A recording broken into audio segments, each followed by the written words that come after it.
ভারতের বিপক্ষে অ্যাডিলেড টেস্টে অস্ট্রেলিয়া জয়ের ঘ্রাণ পেয়েছিল ম্যাচের দ্বিতীয় দিনেই।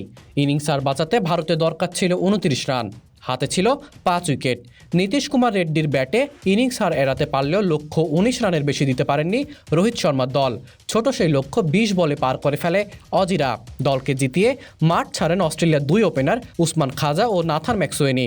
গোলাপি বলে দিবারাত্রির টেস্টের প্রথম ইনিংসে মিচেল স্টার্ককে 6 উইকেট শিকারে 44 ওভার 1 বলে 180 রানে গুটিয়ে যায় ভারত। জবাব দিতে নেমে নিজেদের প্রথম ইনিংসে ট্রাভিস হেডের বিধ্বংসী 140 রানের ইনিংসে 377 রান করে অজিরা। 3.85 হারে রান তুলে অজিরা অল আউট হয় 87 ওভার 3 বলে। দ্বিতীয় ইনিংসে 175 রানে অল আউট হওয়ার পথে ভারত খেলে মাত্র 36.5 ওভার। সব মিলিয়ে অ্যাডিলেডে খেলা হলো 171.2 ওভার। ভারত অস্ট্রেলিয়ার টেস্ট ইতিহাসে এই ম্যাচই সবচেয়ে কম বল খেলে ফল এলো। চলমান বর্ডার গাভাস্কার ট্রফির উদ্বোধনী ম্যাচে অস্ট্রেলিয়াকে হারিয়ে দেয় ভারত। পার্থের সেই হারের পর অ্যাডিলেডে জয় তুলে সিরিজে সমতা আনল স্বাগতিকরা। এই জয়ের মাধ্যমে গোলাপি বলে অস্ট্রেলিয়ার আধিপত্য বজায় রইল। এই নিয়ে অ্যাডিলেডে 8টি দিন রাতের টেস্ট খেলে 8টিতেই জিতলেন প্যাট কামিন্সরা।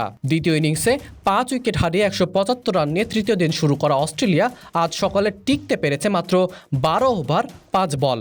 আগের দিন 28 রানে অপরাজিত ঋষভ পান্ত আজ আউট হয়েছেন কোনো রান যোগ না করেই। এরপর রবিচন্দ্র অশ্বিন, হর্ষিত রানা, জাসপ্রীত বুমরা কিংবা মোহাম্মদ সিরাজরা কেউই 2 অঙ্কের রান স্পর্শ করতে পারেননি। 47 বলে 42 রান করে ইনিংস হারান রেড্ডি। দ্বিতীয় ইনিংসে নিজের 5 উইকেট পূর্ণ করেন অজি অধিনায়ক প্যাট কামিন্স। বাকি 5 উইকেটে 3টি স্কট বোল্যান্ড ও 2টি মিচেল স্টার্কের।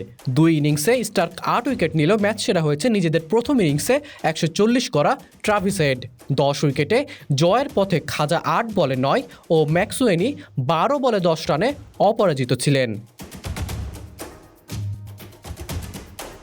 মুন্নার আজম রিফাত, বিডি আর্কাইভ।